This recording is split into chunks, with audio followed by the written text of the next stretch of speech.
There have been many great stories told throughout history. Stories of kings who built empires, stories of warriors who conquered nations, stories of love that changed destinies. But there is one story that stands above them all. It doesn't begin with a crown. It doesn't begin with a battle. It begins in a garden. In the beginning, God created the heavens and the earth. He formed man from the dust of the ground and breathed into him the breath of life. And for a moment in time, everything was whole. There was no fear, no shame, no death. Humanity walked with God in peace. But in that same garden, a voice whispered doubt. A question was planted. Trust was broken.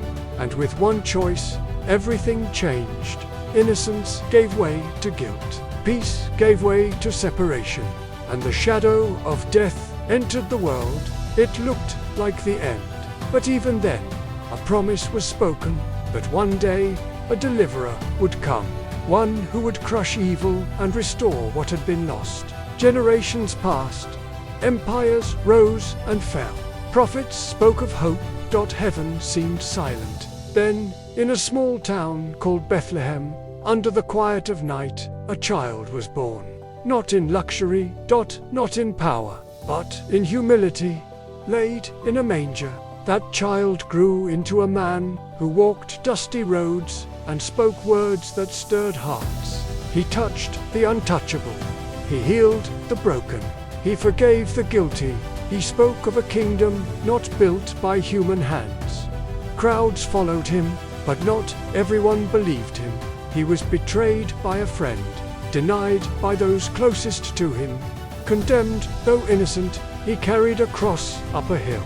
Nails pierced his hands and feet. A crown of thorns pressed into his brow.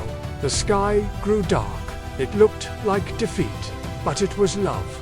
Because the greatest battle ever fought was not fought with swords, it was fought on a cross. He gave his life willingly. And when he said, "It is finished," it seemed like hope had died. But 3 days later, the stone was rolled away. The tomb was empty. Death had been defeated. The promise spoken in the garden had been fulfilled. This is the greatest story ever told. A story of creation, a story of rebellion, a story of redemption. It is the story of a God who stepped into history to rescue his creation. And it is not just a story from the past, it is an invitation, because the one who walked out of the tomb still calls today, and that means this story is not over. May the Lord bless you and keep you.